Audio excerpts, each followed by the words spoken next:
Money. I'm smelling all kinds of money out here. Smells like legacy.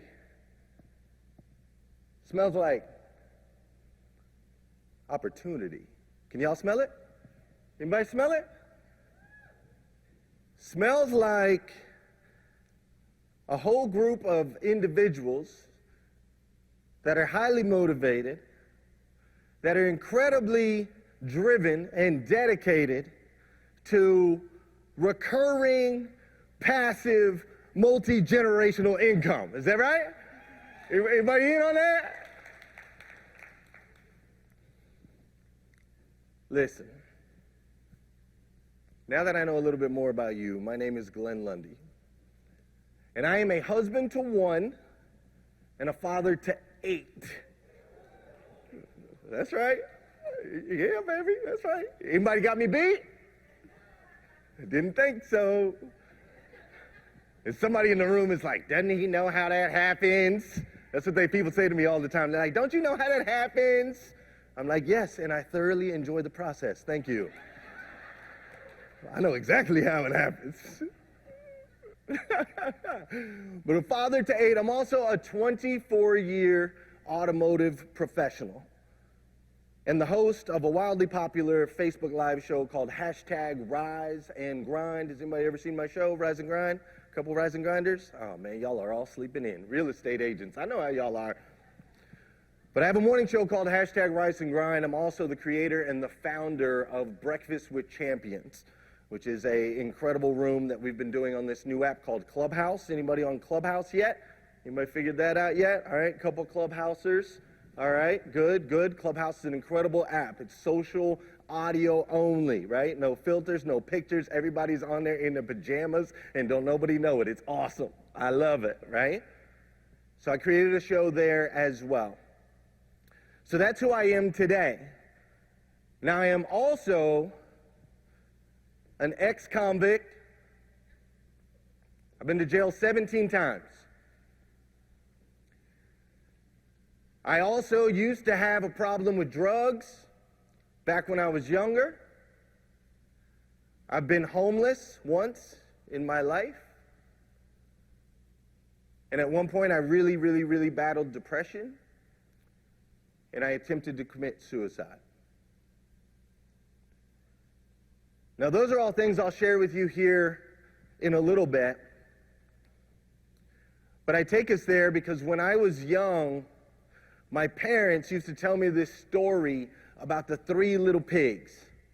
Anybody ever heard the story of the 3 little pigs? Raise your hand if you've heard the story of the 3 little pigs. All right, keep them up, keep them up. I want to see them. Raise your hand if you've heard the story of the 3 little pigs.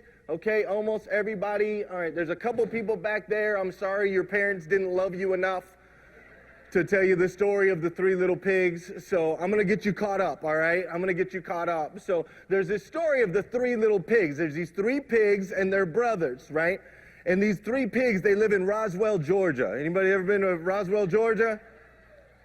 All right, so the 3 of them, they live in Roswell, Georgia, and everything, I mean, it's one of the safest cities in the United States of America, so they thought they were good, right? They're just out there kind of gallivanting around, and all of a sudden, they heard a rumor that there was this big bad wolf, right? This big bad wolf was coming in. He was migrating in from Dallas or something like that, but there was this big bad wolf that was coming into the area, and so the pigs were like, oh my gosh, we got to do something about this big bad wolf. He's going to come eat us because we are pigs. Which means we are bacon, right?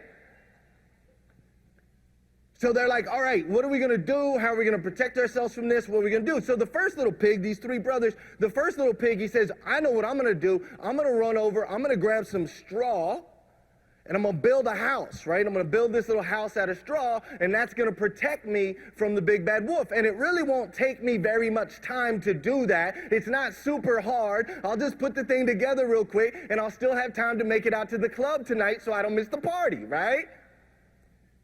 And he does. Now, the second brother, he looks at this house made of straw, right? He's like, come on, man. That ain't going to do nothing from the big bad wolf. The big bad wolf's called the big bad wolf for a reason. Straw ain't going to keep him from that bacon. So he says, you know what I'm going to do? I'm going to grab a hammer, I'm going to grab some nails, and I'm going to go ahead and build my house out of wood. I'm going to make it out of wood. It'll be a little more solid. I might be a little late to the party, okay? It's going to take a little bit more work, but I'm going to go ahead and protect myself, make this house out of wood. And he does. Now, the third little pig, the third brother, he looks at the house made out of straw. He looks at the house made out of wood. He's like, that ain't keeping him from the bacon. I'm going to have to make something a little more solid. So what does he do? The third pig does some research, right? He hops on Google, starts talking about how do I build solid foundation? How do I make a house that's going to protect me from all the things? He starts doing all the research, and he learns to lay bricks. And he learns that if he lays each brick perfectly, and he takes the concrete and he swipes it, and he mixes it perfect, and he seals them all together, that he can actually build a house out of brick that's going to protect him from the big bad wolf. Now, he's going to have to miss the party. It's going to take him a while. He's got to learn new things that he's never done before. And he builds a house out of brick. You guys remember this story? What happens next? The wolf comes to town. That's right. Big bad wolf comes strolling into town. Straight out of Louisiana. Or no, I said he was out of Dallas, right? Straight out of Dallas.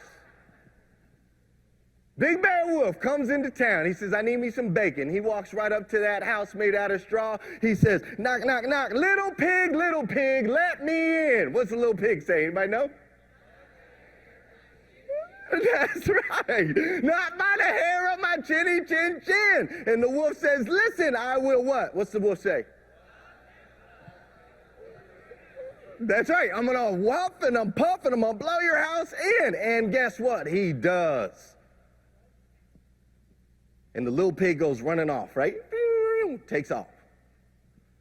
So then the big bad wolf, he goes to the second house, the one made out of wood. He knocks on the door. He says, little pig, let me in. And the pig says, I'll huff and I'll puff and I'll blow the house down. And he does. And the second little pig goes running off, right? Now he gets to the brick house. He walks up to the brick house. He's like, I got this. Knocks on the door. Says, little pig, let me in. Little pig says, y'all are so funny. Mom, when I grow up, I'm going to do speaking things, and I'm going to have hundreds of people saying, not by the hair of my chinny chin chin. Never imagined this is where I'd be in life, right? You guys are awesome. What an amazing group. Not by the hair of my chinny chin chin. And so the wolf huffs and he puffs and he huffs and he puffs and he huffs and he puffs, but he can't blow the house in. So he gives up and he runs off. You guys know the story now? You caught up back there? Tell your parents I apologize. And he runs off. Now, most of us know this story, and my parents shared this story with me when I was young. But most of us have missed one key part of the story. If you go back and look in the book, about 4 pages from the end, you'll see a picture of the big bad wolf trying to blow the door in on the brick house. And inside the house is not just one pig. All 3. You remember that picture? All 3. Now, the reason I share that with you today is I want you to understand as we talk today, as we discuss, I want you to know that what I'm talking to you about is not for you. You see, the pig that built the house out of brick was willing to do the work, not for himself, but for who? For his brothers. His brothers that he knew weren't going to do the work. His brothers that he'd already seen that they like to do things halfway and easy, and they're more worried about the party than they are anything else. So he built a place big enough to be able to protect the ones that we love. Raise your hand if you have somebody in your life that you love. Only a couple of you. Y'all don't love nobody? Come on now. They still don't. Y'all love somebody? Y'all love somebody? So he built the house not just to protect himself, but to protect those that he loves. And that's how I want this conversation to start. You see, once I started to realize that, and started to realize that our actions are not for us, we might be able to enjoy part of the ride, but it's for those that come after us and for those that came before us. There's a guy named Ross Dawson. Anybody know Ross Dawson? There's a guy named Ross Dawson. Ross Dawson is basically, they say he's the greatest futurist of our time. He's the Nostradamus of 2022. Warren Buffett, Bill Gates, all these guys. They look to Ross Dawson to predict the future of humanity. Now, Ross Dawson actually has some data, which is interesting, right? Nostradamus was just like, 200 years from now, whatever. Ross Dawson's like this. And here's what Ross Dawson said. I want you to write this down. Ross Dawson said that humanity is going to accelerate 2,000 years worth of acceleration in the next 100 years. 2,000 years of acceleration in the next 100 years. Let's do some backwards math. You guys are realtors, you know your numbers. What does that mean is going to happen in the next 5 years? Can anybody do the backwards math? How many? 100 years, right? If we're going to do 2,000 years of acceleration in the next 100 years, then that means in the next 5 years, we're going to accelerate 100 years worth of acceleration. So I want you to think about, where were we 100 years ago? 1922. Anybody know anything about 1922? What's that? Outhouses, yes! We had outhouses in 1922. I'm glad we've accelerated from that. Anything else in 1922? Plowing behind mules. Yes, that's absolutely 100% correct. Ford just came out with the Model T, right? In 1922. Martin Luther King wasn't even born yet. He was born in 1929. So imagine what civilization looked like back then, right? 100 years ago, no TVs, no cell phones. We did have a phone. We had a little bit of electricity back then. But I want you to imagine what humanity, what Earth, what United States of America looked like in 1922. And that's what we're going to look like, us right now, 5 years from now. 100 years of acceleration in the next 5 years. Now, what does that scream? Well, if you're an optimist, it screams opportunity, right? If everything else is going to accelerate that fast, why can't you? What that means is that you can do in the next 5 what took most people 100. What took most corporations, companies, real estate agencies 100 years to do, you can literally do that in the next 5 years. So if you're an optimist, this is amazing. Now, if you're a pessimist, this also means that there are many storms to come over the next 5 years, are there not? There are many storms to come. There's going to be many moments where somebody's going to come knocking. They're going to be huffing and puffing, trying to blow your house down. Whose house got shook 2 years ago, March 2020? Anybody? I know mine did. My house was shook. I was getting messages. I have some cool friends. I got a pretty cool Rolodex. So March 2020 comes around, and I'm start getting like emails from billionaires, right? I got a couple friends that are billionaires. And I'm getting these emails, and they're like, bar the doors, get all the food, store it in the basement, get this type of medicine, you got to do this, that. Anybody else get emails like that? I had one guy send me an email 7 pages long of everything that our family needed to do. to protect ourselves from what was coming. Martial law, end of the world, zombie apocalypse, alien encounters, whatever the heck it was, right? And it was scary, and I'm a positive dude. I know how to protect this right here. I protect it like a steel trap. I normally don't watch the news. I don't do any of those things. I don't fall into any panic. That's just not me. That's not my style. But I started getting these emails from billionaires. I'm like, yo, honey, I got to go to Rite Aid. And we need some oxygen tanks. We got 8 kids. You should see me through the store with my carts. I had 2 carts like this, right? Stacked full of all the stuff. Why you buying toilet paper? I don't know. Why you buying toilet paper? Everybody else buying toilet paper? Not sure why that was so urgent at the time. But we freaked out, man, and we were watching the news every single day, watching the counts, watching the increase, watching all that stuff, man. Like, we freaked out for a good, 3 weeks. I remember I got home. I won't lay on this floor because I might not be able to get back up. But I remember I got home one day from work freaking out. How am I going to protect my family? How am I going to protect my wife? How am I going to protect the kids? How am I going to protect my business? How am I going to protect myself? How am I going to do all of these things? And I just remember I went into the house. And I've got a nice house, and I went down the hall. And in the hall, I got a big closet, right? I got this big closet. And so I went into the big closet, and I laid down on the floor, and I curled up in the fetal position and wanted to, suck my thumb. Did anybody else feel that way at any point in time?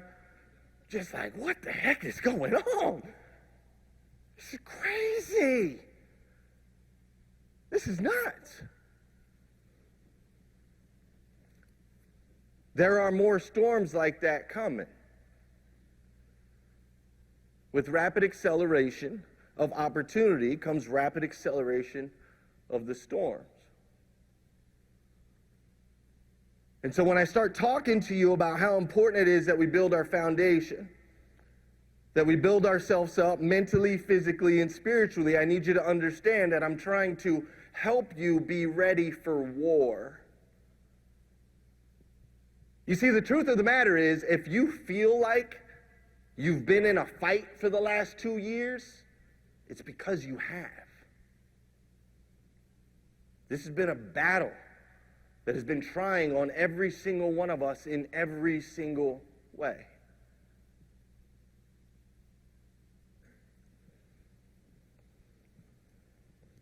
When I was young, I grew up in Flagstaff, Arizona.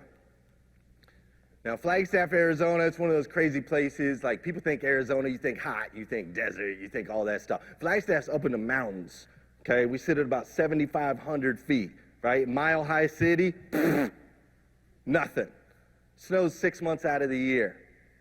I grew up in Flagstaff, Arizona. My mother is white. My father is black. Now, if you think about the time, I won't age myself, but back during that time when they first got together, my dad was in the military. And when they first got together, it was a little bit frowned upon on what they were doing. But my mom was white, my dad was black. They got together. We ended up moving originally to Sierra Vista in the military, and then we moved to Flagstaff, Arizona. Now, when I was 11 years old, my parents decided to get divorced. Now, this divorce came at a great time. It was really a great thing for all of us because my dad, who had grown up in Dade City, Florida, the youngest of 13, in a 1-bedroom house with cockroaches climbing all over his face, was a pretty hard dude. And when I say he was a pretty hard dude, we had to ask to get a drink of water. We had to ask to use the restroom. We had to ask to take a shower. My mom was not allowed to have any friends. She wasn't allowed to have a driver's license. She wasn't allowed to have a job. And every lesson that we learned came on the back end of a very, very, very, very, very thick leather belt. My dad was a very angry man and a very disciplined man. And the belt wasn't only used on us as children. There were multiple times where we saw him use it on my mom. So when my parents got divorced at 11, it was something that I'm incredibly grateful for. Now here's where it gets interesting. Once my mom finally I don't want to say finally, once she got the courage to be the brave hero that she is and get us out of that situation, my mom met a new guy, a white guy named Everett. They got married and they moved into Greenlaw Garden Apartments at 2600 East 7th Avenue, Flagstaff, Arizona, 86001. I know y'all like your zip codes. Apartment 28. My dad got remarried. He married a black woman who had 4 kids already. They ended up having 2 more. And they decided to move into Greenlaw Garden Apartments at 2600 East 7th Avenue, apartment number 30. 2 doors down. You can't make this stuff up. So I grew up in this really interesting environment because mom's house, like stereotype-wise, every stereotype that you could think of existed in these houses, okay? So like dad's house was the black house. Gospel music, Motown, collard greens, dominoes, TV in every room, Kool-Aid, right? All of that. That was dad's house. Mom's house, on the other hand, was like, you know, she'd be sitting on the couch, reading a book, humming show tunes. My stepdad like rock and roll. They like hanging out at the bowling alley, right? Like I grew up with these 2 very different, very stereotypical cultures. And growing up in between them was incredibly interesting, especially because right there in the middle in apartment 29, there was a Hispanic family. And they were like the gangster Hispanic family, right? Like had the red bandanas, drinking 40s, you know? And them Hispanics be partying, boy. They be partying all the time. So I grew up in this really interesting environment, and my parents were for real with this idea of joint custody, right? Anybody ever experienced joint custody? Dad had us every other weekend, right? And so literally on Friday at 5 o'clock, I'd have to get my bag, get my little suitcase, and I'd have to walk 2 doors down to Dad's house. And at Dad's house, there was 8 of us, 8 kids, in a 3-bedroom apartment. At Mom's house, hold on. At Mom's house, we had just the 2 of us kids in a 3-bedroom apartment. So every time Mom would be like, you got to go to your dad's for the weekend, we'd be like, can't we at least sleep here? Like, we have rooms here. We have a bed here. We have to sleep on the floor there. Like, what are you talking? Mom was like, 5 o'clock on Friday to 5 o'clock on Sunday, you with your dad. That's it. I don't want to hear it. Don't knock on the door. Don't ask for no cereal. Don't show up, right? Like, you go. My mom's a G. So I grew up in this interesting dynamic, right? And looking back, I'm so grateful for it because it's given me so much perspective, right? I can understand things from a black perspective. I can understand things from a white perspective. I can understand things from a Hispanic perspective. Which is a crazy perspective. No, I'm just kidding. But when I was young, it was incredibly difficult because my skin was too dark to be considered white, but it was too light to be considered black. And so I ran into some identity issues. When I was hanging out with the black people, I was black, right? When I was hanging out with white people, I was white. When I was hanging out with cowboys, I was a cowboy. When I was hanging out with skaters, I was a skater. If I was hanging out with gangsters, I was a gangster. Whoever I was hanging out with, I was like a chameleon. I would just try to fit in with no real identity of who I was. And it was difficult because I got along with everybody, surface, but I had no real deep-rooted relationships, right? And so I started living this kind of fast and furious lifestyle. I didn't have a curfew at age 13. I started hanging out in pool halls, doing all the things. And that's where my 17 times in jail started. It started when I was very young. Hanging out with the wrong people, making poor decisions, trying to figure out exactly where it is that I ultimately fit in, right? And so at 20 years old, I had my first kid. I met this young lady in college. I was going to Northern Arizona University at the time. I was there on a triple jump scholarship, of all things. And I met this young lady, and I shook her hand. I said, "Hi, my name's Glenn." She said, "Hi, my name's Isabel," and she was pregnant. It was amazing. It was amazing. Whose hands have I shooken so far? It's like, y'all better watch out. I told y'all I know how that works, right? But she got pregnant just like that. It was crazy, right? And so I had my first kid, and I was like, all right, I'm having my first kid. I'm going to drop out of school. I'm going to go get a job. I'm going to be a good father. I'm going to support my kid. I'm going to do all those things, right? So I dropped out. I had a full ride scholarship at Northern Arizona University. I dropped out of school. I started working over at a car wash, and then from there I went to this place called Sterner and Klein. And at Sterner and Klein, it was a call center. And we were calling people that had shut off their America Online account. Anybody ever have an America Online account? You can raise your hand. It's okay. I know you. There we go. Okay. I know y'all. More of y'all had America Online accounts. I read the thing. I know your ages in here, right? I know all y'all.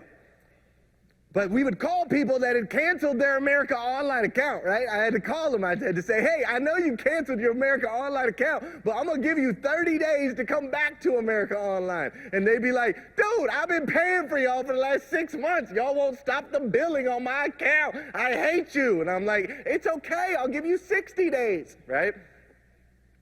And so I started doing that, and I started getting into sales, and I got really good at it, and I got promoted to a manager position at this call center. And one day I was sitting in the lobby, and there was a newspaper article, and the newspaper article said, "Make $5,000 a month guaranteed." I was like, 5Gs a month? Man, I can do that. So I went in, I applied. I said, "Yeah, I'd like to apply for this job. I want $5,000 a month guaranteed." It was at a car dealership. There's a Nissan Subaru store in Flagstaff, Arizona. The guy that I interviewed with looked like he was about 3 months older than me, and he was the GM of the store. I was like, this is my kind of place. He said, "Okay, great, we'll bring you on. When can you start?" I said, 2 weeks. He said, "Oh, I'm sorry. We were looking for somebody who could start tomorrow." I should have known right then. So I quit my job. I got into the car business. And in the car business, I had some success. I got promoted, I moved through the ranks, but it was a very toxic environment. Drugs, long hours, lying, cheating, putting people in the trunks of cars. That's actually a thing. If they ever ask you to get in the trunk to check the trunk space, just so you know, as soon as they close the trunk, they turn around and wave at everybody in the showroom that's laughing at you being in the trunk. Just so you know, that's how it happens. Some of y'all are like, dang. What's that? That's it, right. Collect the $200 bet. So we did all of those things in this dealership world, and it's very, very toxic. And this daughter of mine that I was looking to be a great father for ended up being the last priority on my list. I'd work my 12 hours, I'd make my money, I'd go out to the bars. Isabel and I had split up. I'd chase the girls, I'd do the things, I'd do the drugs, I'd had the fun. I burnt all the bridges. I didn't believe in God. I totally was a Darwinistic type person. If I could get over on you, then I would get over on you. That was your fault, not mine. I was just smarter than you.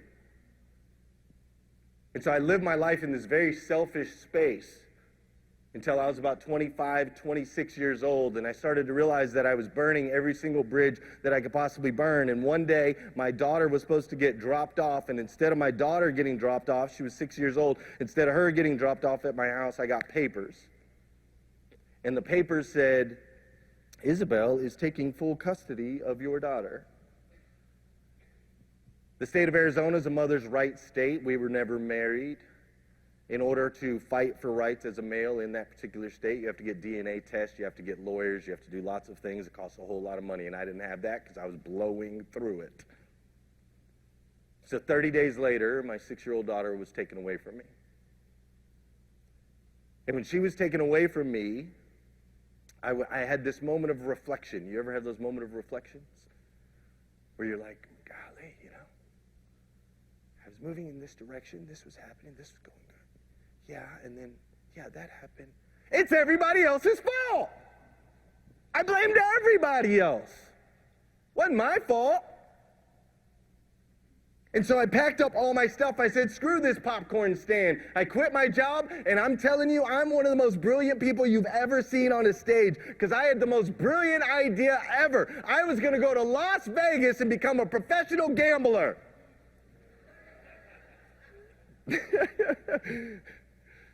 So I loaded my little Ford Mustang, which should have told you something about me, because I lived in a place where it snows 6 months out of the year, and I was driving a rear-wheel drive Ford Mustang.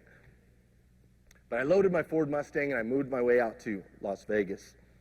And I played poker for a living for about 2 weeks. It was awesome. No. And then I was sitting in a parking lot with no gas in my car, no money, bad credit. I had burned every bridge that I could possibly burn.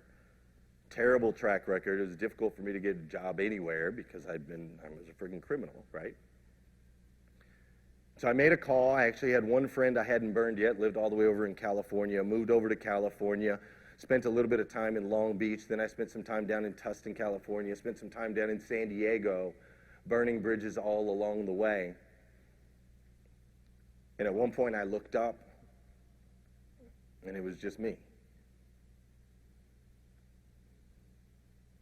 There was no one I could call. My mom had already said, I love you, but you can't ever come home. There was no one I could call. I didn't have any money. I didn't have any way to bounce back. And just like that, I was homeless. Now, homelessness is an interesting space, to say the least. See, most people think when you're homeless, it's got to suck, right? Because you don't have a home, you don't have a roof over your head, you don't have money, you don't have food, and yes, all of those things kind of suck. But the worst part about homelessness is that you start to become invisible. I was here in the middle of San Diego, California, the most beautiful beaches, $1 million homes. You know, you got that one guy with like the perfect physique that's like jogging on the beach every morning. You guys know that guy? Just smiling ear to ear, right? I think I saw him out here earlier this morning. Y'all know who I'm talking about. Families holding hands, kids playing. Like I'm here in the middle of the most beautiful scenery and the most beautiful weather, one of the most beautiful places in the world. And I was like a park bench.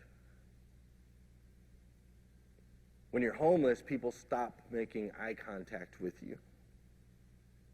They're afraid that maybe you're going to ask them for money, maybe you're going to mug them, maybe you're going to make them feel some type of guilt or shame for not helping, whatever it is. And so over time, you just start to fade into the background. You start to notice that people are looking to the left of you, to the right of you, above you, and below you, but never at you. And there's absolutely nothing worse than that feeling. I wouldn't wish it on my worst enemy, the feeling of being invisible.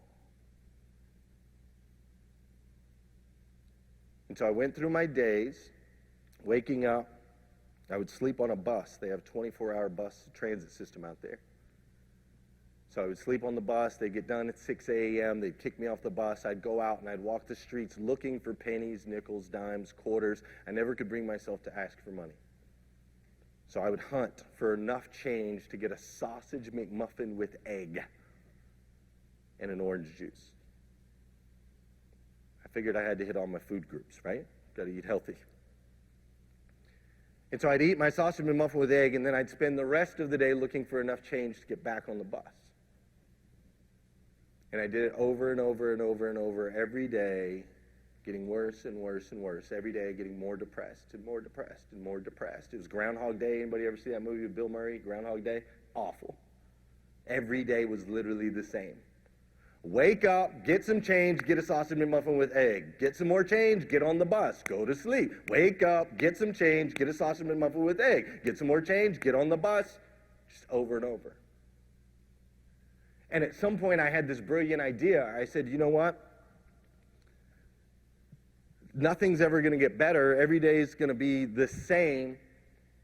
My mom is embarrassed that her son is some homeless dude on the streets of California. My sister is embarrassed. She doesn't even want to mention her brother's name because he's robbed, cheated, pillaged, stole from everybody in the town. Life would be better for my mom and better for my sister if I were to kill myself.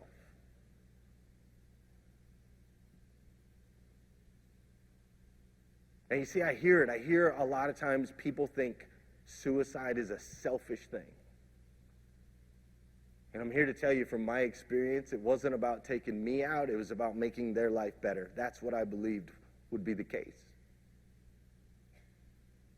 And so I decided at that point, I said, you know what? Well, the stereotypes are true. Black folks and water, we don't mix. I'm going to walk out here into the ocean as far as I can, and I won't be able to make it back.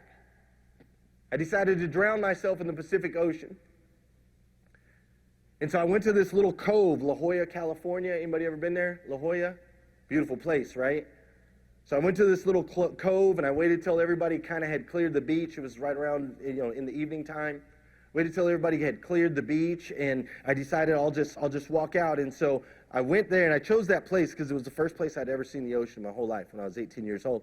But that's another story. So I walk out into the ocean. And I remember walking in, the coldness of the water as it starts to lap on my feet, and I start to get a little bit deeper in, and you reach a certain point where you start to feel kind of, you feel a little buoyant. You start to notice some buoyancy, and so I was kind of bouncing in the water a little bit, and then all of a sudden the water starts splashing kind of against your face, and you can taste the salt from the water. It started to splash, and at that point my heart rate starts to go up just a little bit, and I start to think okay, we're really doing this. Just keep going as far out as you possibly can. You won't be able to make it back. And so I'm bobbing, and my head is going under the water, and it's popping back up, and it's going under the water, and it's popping back up. And at one point I'm breathing so hard, and the water's going everywhere, and at one point all of a sudden everything just went calm. And in this brief calmness I thought, okay, this is it. This will be my last breath. This will be the last time I'll go under. And so I went under, and as I went under, with what I thought was my very last breath, all of a sudden my feet hit the ground. And I pop back up. I'm like, whoa, what is going on? And I'm looking around, and the shore's right there. It turns out that I'm such a terrible swimmer. The tide was coming in while I was trying to go out. I couldn't even swim out past the tide. What a failure. Couldn't even kill myself right. So I rolled up on the beach, and I laid there, and I was looking up at the stars, and all of a sudden the expansiveness of the universe just expanded all the way around. And I realized, wait a minute, the universe is so big, and I am so small, and these problems of mine are really small too. And then all of a sudden, out of nowhere, I heard this voice in my ear, and it said, "You take yourself wherever you go." And those were words that my manager had told me at the dealership back when I was 20 years old, and I didn't understand them then, but I understood them in that moment because I started to take a look around at my life, and I realized I'd lived in different cities, I'd lived in different states, I'd been around different people, but yet the results kept being the same.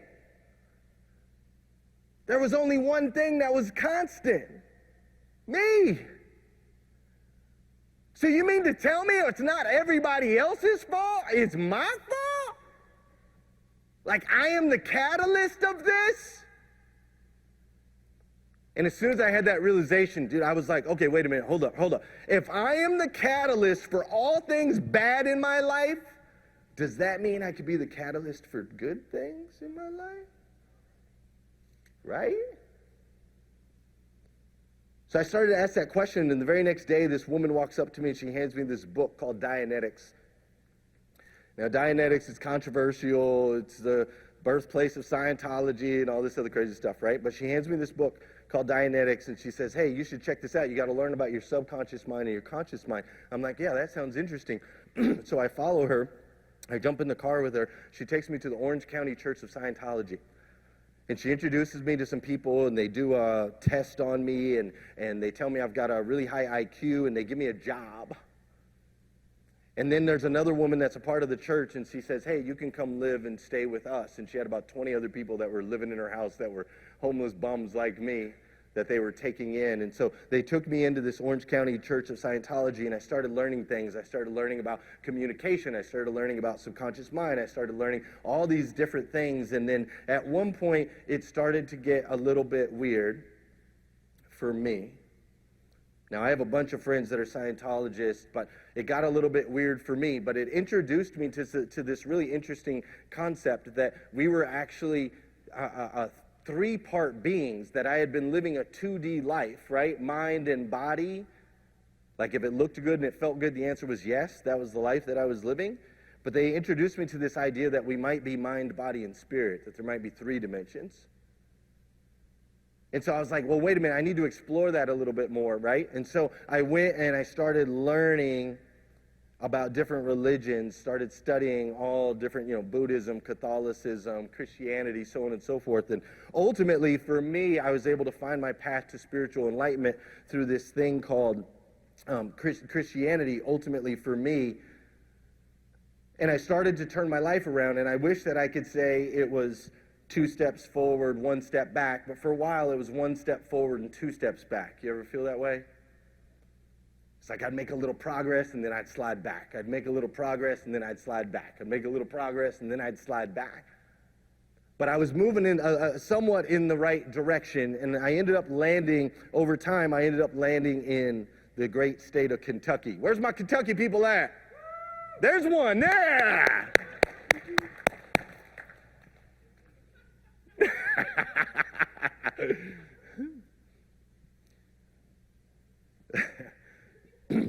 But I landed in this great state of Kentucky, and I started studying.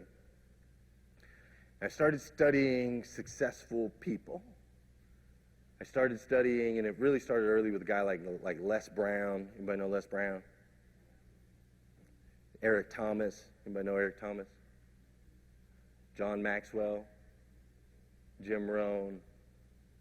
Any of those? You guys know these names? Right? So I started studying all these successful people, and it was crazy because I realized that there was a pattern. All successful people had some type of powerful morning routine. Like every single one. Like I looked up like Tony Robbins. Anybody like Tony Robbins? Any Tony Robbins fans? You guys are Tony Robbins fans? I looked up Tony Robbins, and he's like, yeah, man, I take a cold shower every single day. 5 minutes of cold water. I was like, oh, I'm going to go try that. No, I'm a tropical people. I do not like the cold. No cold shower for me, right? But I gave it a test, and I read some stuff about Warren Buffett, and he was saying how he reads 3 hours a day every day. I'm like, I want to read 3 hours a day every day, but apparently you have to have a little bit more money to be able to read 3 hours a day every single day, right? Takes a little more cash, but I tried some of those things. But I started learning all these different pieces of morning routines, and I was like, wow, this is cool. I'll try that. Doesn't work for me. Let me try that. Does work for me. And I started putting these pieces together, and it was amazing because as soon as I started to change the way I started my day to make sure to tap into mind, body, and spirit, my life started to transform. It was wicked, man. I was like, wait a minute, this is super cool. So I started applying 5 simple steps every single morning in my life. And I'll share those 5 simple steps with you today. And once I started to apply these things and everything started to transform, I started to teach them. I started to teach them to my kids. I started to teach them to my employees. I started teaching them all over the place. And it was crazy because other people's lives were starting to transform as well. Marriages were being mended. People were getting in better shape. People were making more money. Anybody in here want to make more money? Let me hear you. Okay. What about the rest of y'all? Less? Less money. Can I get less money? Can I get a less money? No less money. More money? Okay, good, right? People started making more money. I was like, this is crazy. And it literally was 5 simple steps that I would put together. I'm going to give them all to you right now, okay? Step 1. No phone first thing in the morning. This is the part where half of you go to the bathroom, right? You're like, oh, screw this guy. What do you mean no phone first thing in the morning? Are you crazy? I got to get in there, right?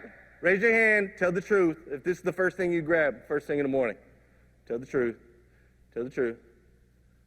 It used to be we used to wake up and the first thing that we would do is pee. You remember that? Now we can't even go pee without this thing. Y'all know I'm telling the truth. This thing right here, if you wake up every day and this is the first thing that you grab, you are literally handing your life over and putting it in the hands of someone else. Someone else that doesn't care as much about your family and your loved ones as much as you do. Because as soon as you grab it, what's going to be in there? Emails, notifications, social media, missed phone call, all these things, right? And are any of those things good? Because you went to bed at what time? 10? You woke up at what time? I don't know, y'all realtors, what, 9? No, I'm just kidding. I'm just kidding. You woke up at whatever time, right? Did anything good happen between those hours? What'd your mama tell you? Nothing good happens after when? Nothing ever good happens after midnight. Nothing. Period. Zip. Zero. So if this is the first thing you grab, all you're going to get is all the stuff that happened over midnight. That's it. That's all you're going to get. And so now we're going to start our day. That's the breakfast you want to eat. The murder, the death, the violence, the crime. When you grab this thing, you're literally handing it over. Rule number 1, no phone first thing in the morning. Step 1, put it away. How long, she said? Look, we're going to talk. No, I'll tell you right now. Now, I will give you one exception for the no phone. If you use it for some type of music that helps you get to a space, we're okay. But you got to turn off all those notifications. Otherwise, as soon as you grab it to use the music, you're going to see the notifications and you're going to go down the spiral. I use my phone first thing in the morning. I go straight to YouTube. It already knows what I'm listening to. I listen to music that has no words, 0 words, because I don't want someone else to influence the direction of my day. Raise your hand if you're like, there are people out there that I would rather live my life than me. Is there anyone?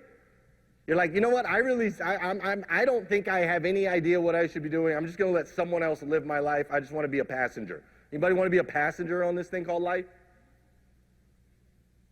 So when we hand it over, right? Like if we start listening, if you wake up first thing in the morning, you're listening to like, die, you know what I'm saying? That type of music.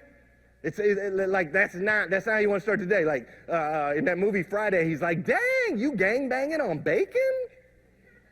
Like save that for later." I'm not saying there's no space for heavy metal, rock and roll, hardcore rap. If that's your jam when you're working out or something, go right ahead. But first thing in the morning, come on, man. So I listen to music with no words. But that's it. Other than that, we got to stay away from that phone. And I've had people tell me, man, I talk about this all over the United States of America. And people pull me over to the side. They're like, Glenn, I have to answer my phone first thing in the morning. I'm like, what are you talking about? They're like, what if somebody died? I'm like, they're not going to mind. Right? So no phone first thing in the morning. That's step number 1. And I just went to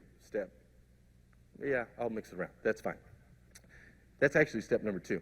Step number 1 is no snooze button. That's the one where you guys really hate me. Where's my snoozers? 1, 2, 3, 4, 5, 6, 7, 8, 9, 10, 11. Oh, yeah, there we go. The hands are still coming up. Snoozers? Do we have snoozers over here? Snoozer, snoozer, snoozer. Okay, snoozer. The snooze button is the devil.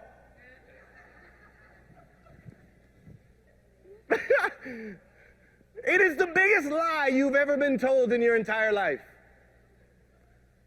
The snooze button says, here's what the snooze button says. It says, hey, see, look, it says, look, here's what's going to happen.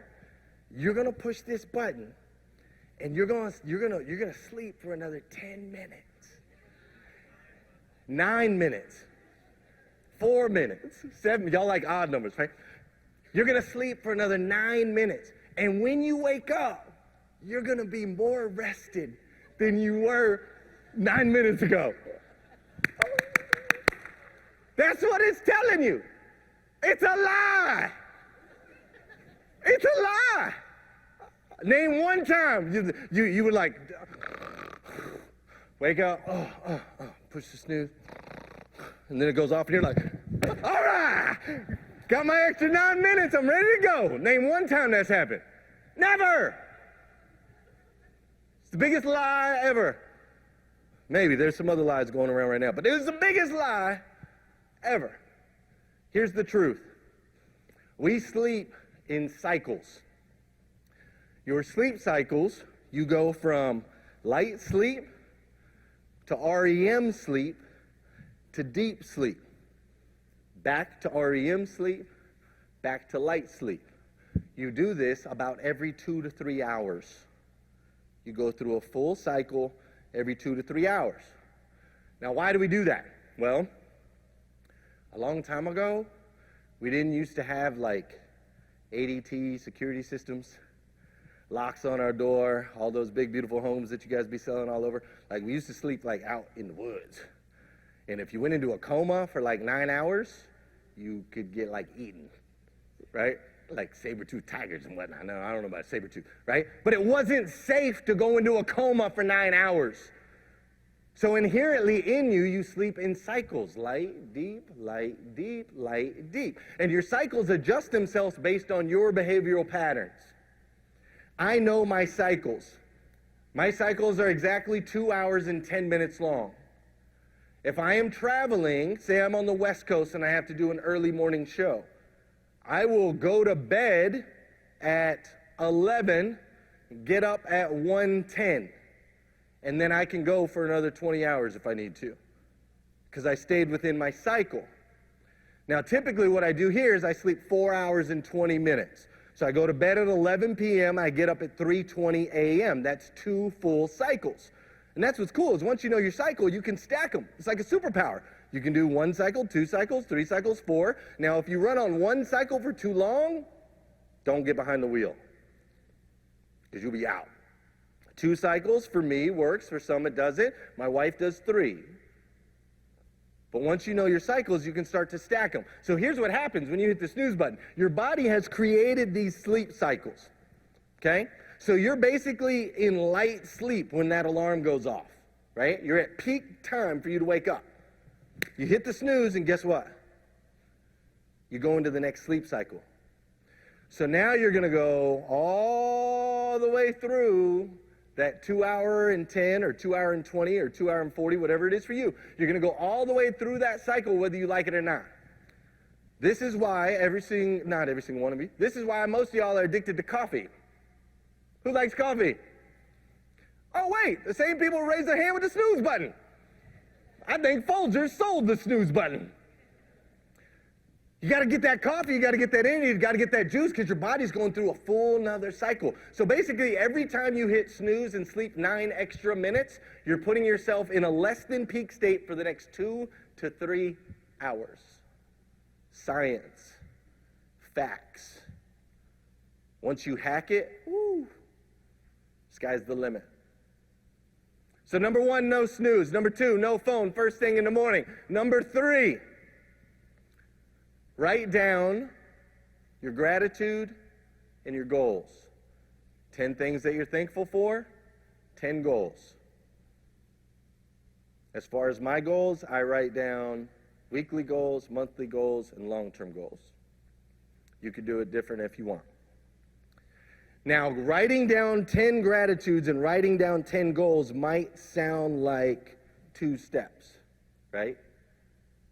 But the reason I say it's 1 step is here's what I've discovered. Raise your hand if you've ever been told you have to write down your goals every day. Anybody ever heard that? Anybody ever heard that? I need more hands. Nobody, yeah? You guys have heard that? Okay. Good. Okay, great. Most people have been told that they have to write down their goals every single day, right? But yet 80% of people don't. I figure the reason why is not because they don't want to succeed, but ultimately maybe they tried it and they got a negative result. You see, if I sit down and I write my goals and I say, I wish I had a bigger house.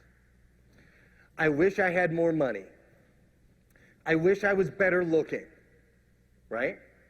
When I write down all of those things, it comes from a space of lack, from a space of less than. It's actually a negative experience. Whereas if we start with gratitude, I am thankful I have a roof over my head. I am thankful my bills are paid. I am thankful I woke up today.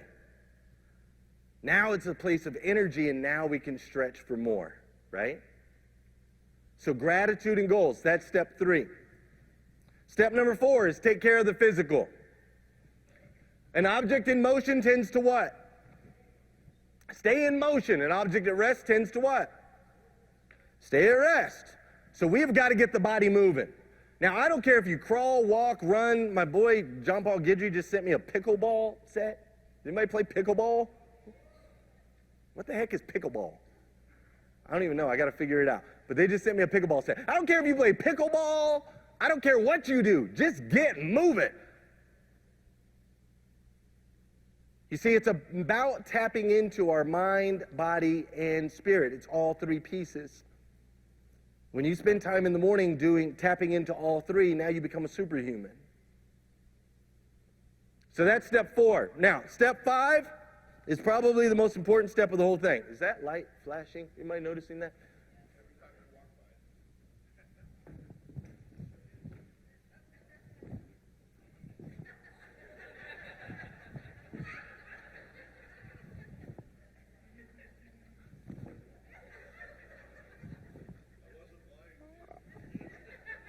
Sorry, a little ADD. Is that a good test, guys? Yeah, we're good. All right. This is fun. Step 5, probably the most important. Now I'm blind. I'm looking at that light. Okay, you have spent the morning being very selfish, by the way, right? You're like, I'm not snoozing, I'm not touching my phone, nobody can talk to me, I'm going to write down my gratitude, I'm going to write down my goals, I'm going to take care of my body, right? You've been incredibly selfish all morning. Congratulations. You should be. You need to be, right? Because we have to build that solid foundation so that you can protect all those that you love. So now that you've done this, you should be vibrating in this super high frequency, very energetic, positive frequency. So now what we need you to do is we need you to release this energy out into the universe. Step 5 is to send out an encouraging message. Now, I don't care if that's a sticky note that you put up on the mirror for your spouse. You go whisper something into one of your kids' ears. You can send a message on Facebook. You can send out a text. I don't care how you send the message. Ultimately, you just release the positive energy out into the world. Now, here's the thing about energy a lot of people don't know. All energy that exists on this planet is it's the same amount that it's always been from the very beginning. Energy cannot be created, nor can it be dissipated. It can only be converted. That's it. This is why we have windmills that catch the wind and turn it into energy, right? So when you release a positive, encouraging message out into the universe, not only does it make an impact in that person's life, but ultimately it has no choice but to be converted and come back to who? To you. Every text that you'll ever read, every historical text when it comes to spirituality will tell you that what you get back what you like tenfold, right? Whatever you release out into whatever you release, you get back tenfold. We've all heard that and read that. This is why. It's science. So when you release that positive energy, man, I'm telling you, it's the craziest thing. Every time I send out an encouraging message, this is what I get back. I send out like 8 words, they send back a book. You have no idea how much I needed to hear this today. You have no idea what I've been going through. It means so much to me that you thought about me. And it's so simple. And especially right now, with all the things that we're going through. So listen, these 5 steps, you do these 5 things every single day, it'll make a massive impact in your life. Now, if for some reason you didn't write them down or you need more details, you can go to themorning5.com. That's themorning5. I can't get the guy, somebody else owns the spelled out 5. They won't give it to me. Number 5.com, themorning5.com, and you can download a free ebook. You can read it in less than an hour, or you can do the Audible. It's a book I wrote that breaks down these 5 steps, the science behind it, shows you how you can set up your sleep cycles so you can figure those all out. It breaks it all down, all right? So themorning5.com, make sure you go check that out. But when you start to apply these things, it makes a massive, massive impact in your life. So I started to apply them every single day, started to see success. Built a dealership that grew 800% as I started to teach other people in a small town called Paris, Kentucky, right? 9,600, population 9,600. We grew this dealership to become the 2nd largest used car franchise dealership in America. And it all came down to changing the way we start our day in our business and personally. Now, one day, I got a phone call. Everything was going pretty good. I was on the right path, and I got a phone call, and I answered it, and it was my mom, and she was really upset. And she said, JR, which is, my dad is Glenn also, so they called me JR for Junior. She said, JR, your grandfather only has moments left to live. And she said, you need to get out here as fast as you can. You're probably not going to make it, like, to see him alive one more time. But you need to come on and get out here as fast as you can. We'll have the funeral, so on and so forth. He had battled with cancer. They had done a surgery. It had spread like crazy, and he was on his way out. And so it took me a day and a half to be able to get from Kentucky back to Chandler, Arizona, where my grandfather was. And when I got there, it was one of the craziest experiences of my life. You see, my grandfather stood about 6'2", 230 pounds. He was a military man. He was in the Army his entire life. His name was Al Smith, and his wife was Betty Smith. And no, I'm not kidding. Betty and Al. And my grandmother, they were together for 49 years. My grandmother never had a job, but not because he made her. It was by choice. She never had a driver's license, but not because he made her. It's because she knew that her husband would get her anywhere she ever needed to go. He was the president of the National Republican Society for the American Legion.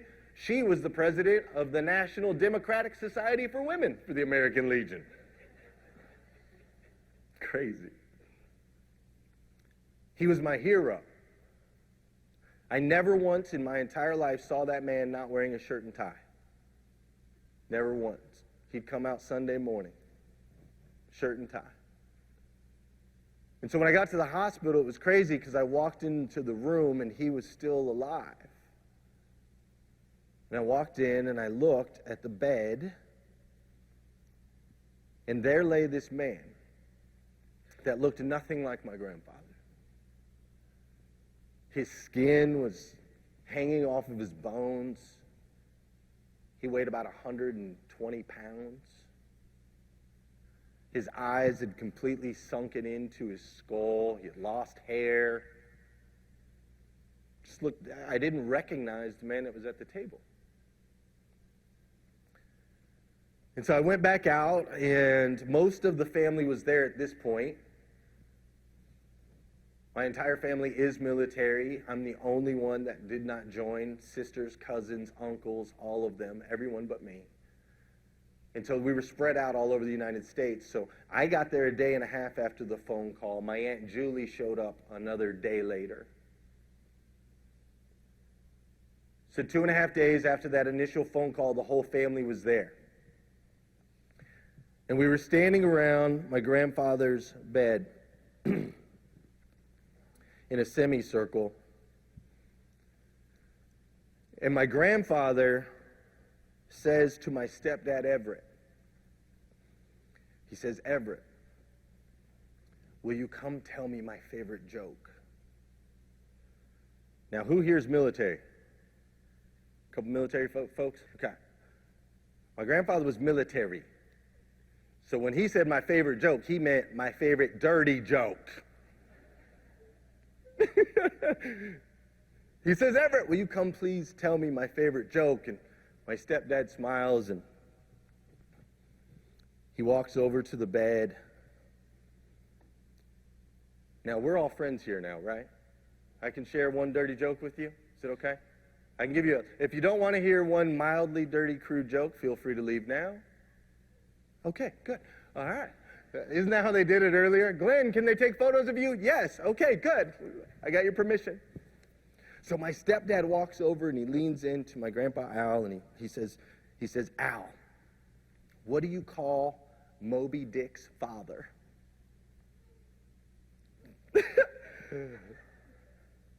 And my grandfather kind of made this little smirk on his face. He says, whatever. My stepdad says, Papa Boner. I would never share that joke if it wasn't true. And so we all chuckled just like we did here, and tears started pouring down everybody's eyes. And then my grandfather said, bring me my wife. And my grandmother, all 4'2" of her, tiny little woman, she walked over and she climbed into bed with my grandfather. And he wrapped his arms around her and he passed away.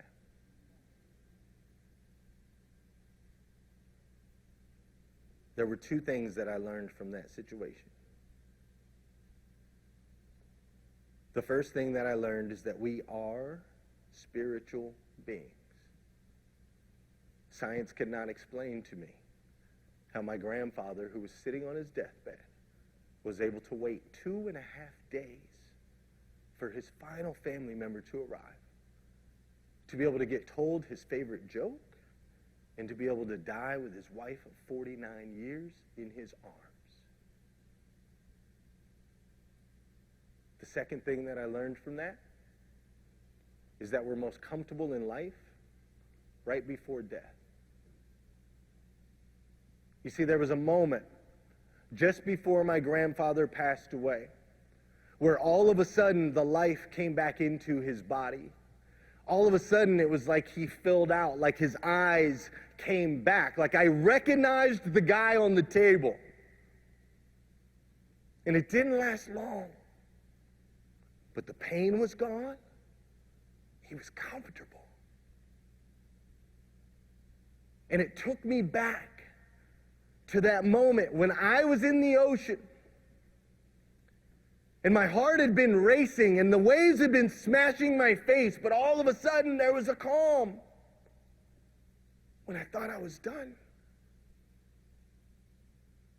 And so I think about this all the time, and I look at some of the situations that we're in right now where you have people all over the place that are getting really comfortable. You hear it, people say, I just want enough to be comfortable.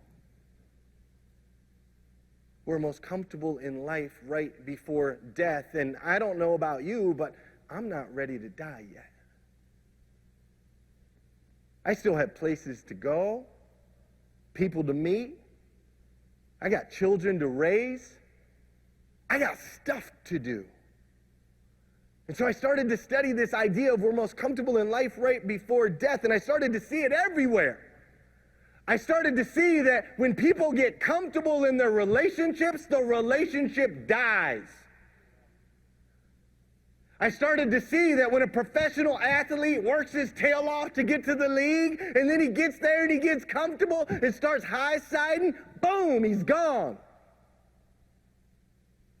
When we get comfortable in business, Blockbuster, BlackBerry, when we get comfortable in business, what happens? Someone comes and eats our lunch. So it terrifies me when I see people getting comfortable. You see, we're in an interesting season right now. A season where every single person in this room has an opportunity to create rapid acceleration. You could create wealth far beyond your years, wealth far beyond the next generation and the next generation. It's one of the most incredible times in the history of humanity. And yet I see so many people being comfortable, doing just enough. Oh, well, the housing market's crazy right now. I got a message from a friend of mine. Her name's Amanda Mills. She sells real estate in Nashville, Tennessee. She said that she was trying to find a home for a friend, and they found one finally, and the home was listed for $700,000. The buyer had been approved for $1 million, so they put in an offer of $900,000, assuming they would get the house. They did not. It sold for $1.4 million that day. Comfortable. It's easy. Piece of cake. Sure, you can make money selling your house. Sure, we can find a way. And it terrifies me. It terrifies me because I know something about you.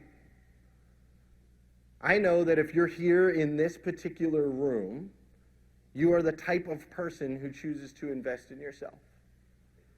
You are the type of person that has dreams and aspirations of doing more. You are the type of person that is the third little pig. The one that doesn't mind taking the time to build brick houses. You are the type of person that has people counting on you. They're counting on you right now to not be comfortable, to not be, okay, well, yeah, we've got 25 agents, we're good. Yeah, I've been doing this for 15 years, I'm good. They're counting on you to step on the gas. So when I talk to you about one of the most simple things that you can do, changing the way you start your day, it might sound a little uncomfortable. It might sound like not touching your phone and not hitting the snooze button and writing down the gratitude and writing down the goals and taking care of yourself physically and sending out messages. It might sound basic. It might sound silly. It just might sound like, oh, well, that's not for me. And I'm just here to tell you, if that's what it's saying to you right now, then it's for you. It's time for you to step into the areas of your life that make you uncomfortable.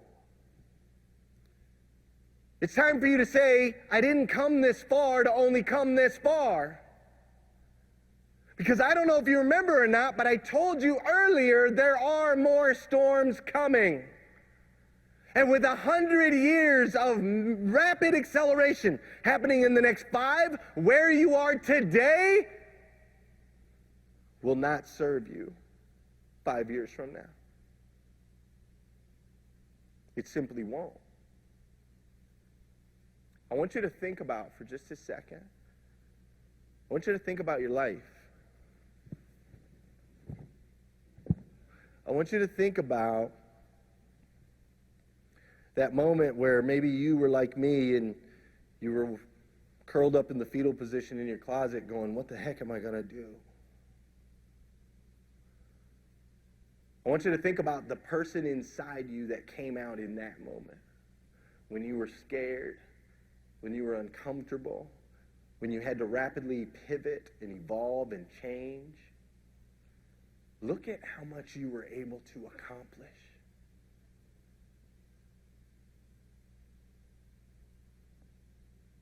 There are people in your life that matter. And I'm going to challenge you today to take the lead. When I say take the lead, I spell lead, L-E-A-D-D. And I know you might be going, I just listened to this guy for over an hour and he didn't know how to spell. But I spell lead, L-E-A-D-D, and I want you to write this down because I'm going to ask you to take the lead in your life. The L in lead stands for listen. Great leaders listen twice as much as they speak. Anybody ever told you that before? 2 ears, 1 mouth, JR. My mom used to tell me. 2 ears, 1 mouth. If we can become better listeners, we can fully take advantage of the opportunities that we have ahead of us over the next 5 years. When we listen to exactly what it is that our buyers need or exactly what it is that our agents are looking for, when we take the time to not just assume that we know, but instead listen to the hearts of the people that we serve, we will go far. The E in lead stands for encourage.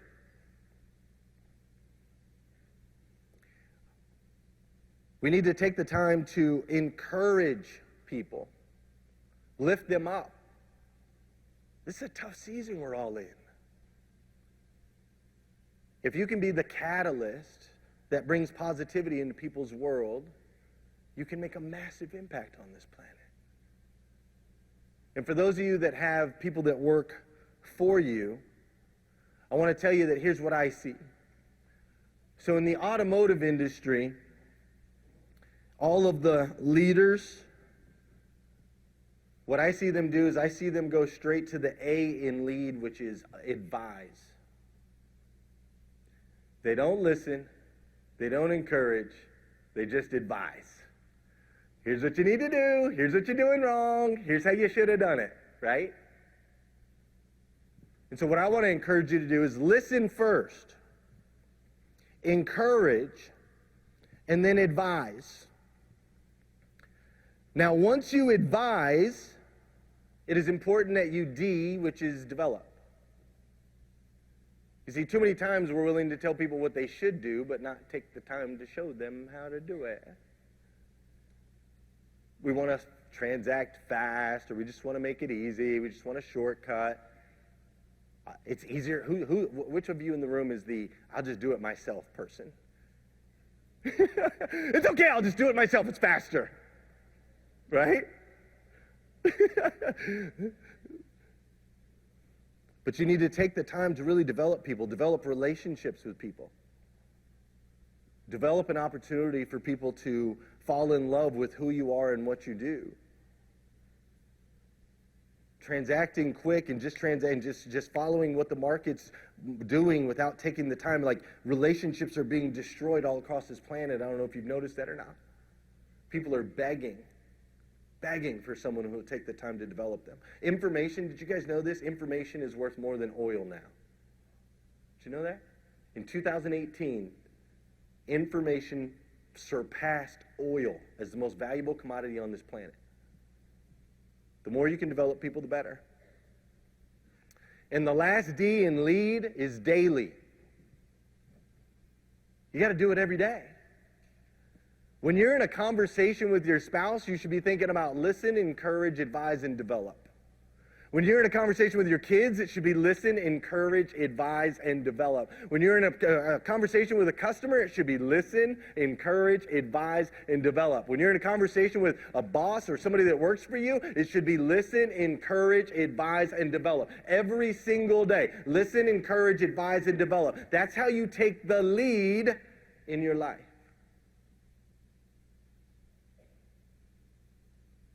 I am on this stage now today because I chose to take the lead.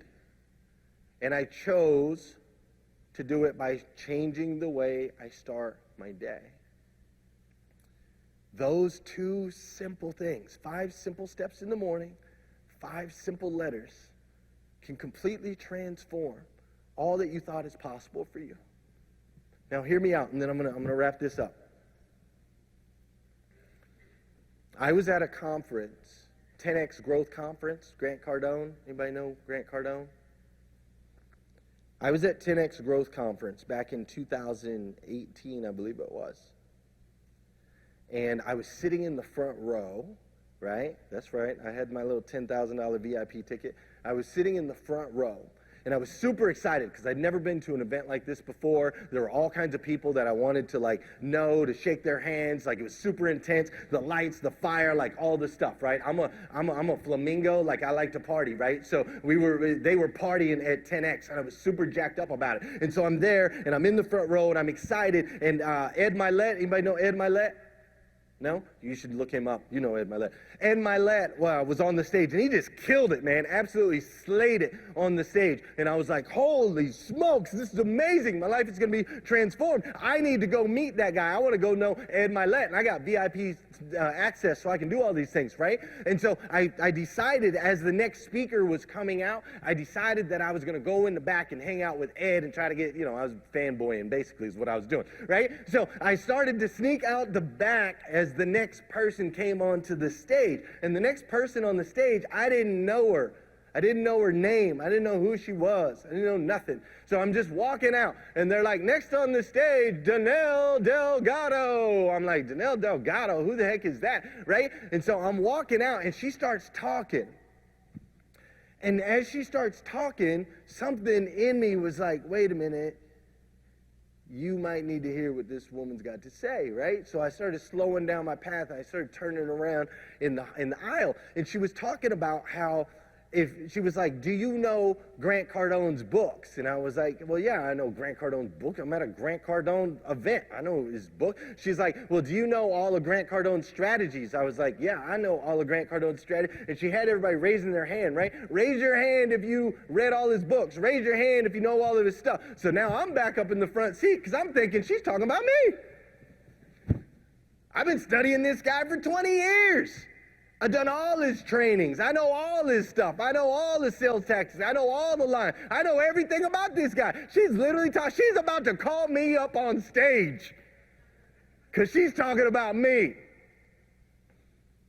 And then at one point, she had us raise our hand, and she said, now leave your hand up if you know all the things that you're supposed to be doing, but you're not doing them. And I was like, looking behind me at the 3,000 people, here I was, dead center, front row, with my hands still in the air because I had to be truthful, which was that I knew the things that I needed to do, but I wasn't doing them. And then she said something that transformed my life forever. She said, I want you to look down at the end of your hand. And she said, I want you to start to think about all of the people that hand touches. The people that care, your family members that are counting on you, the delivery drivers that deliver your packages, the people that you work with. How dare you know what you need to do and not do it for them? Who loses if you don't win? Were the final words that Danelle said on that stage that transformed my life forever. As you go out there into the market, as you go back to your agencies, as you go back out into the field, I want you to think about who loses if you don't win. I want you to stay uncomfortable. I want you to take the lead in your own life. And I want you to remember that there are storms coming. There are storms coming. But you have the ability to protect yourself and to protect those you love from the big bad wolf. Fair enough? Fair enough? Fair enough. Thank you so much for spending some time with me here today. I really appreciate you guys having me. I really, really do. Thank you. Thank you, thank you. Thank you so much. Thank you. Thank you so much. I hope you enjoyed that as much as I did. That was refreshing and an honest look to real life. I appreciate that, Glenn. Thank you.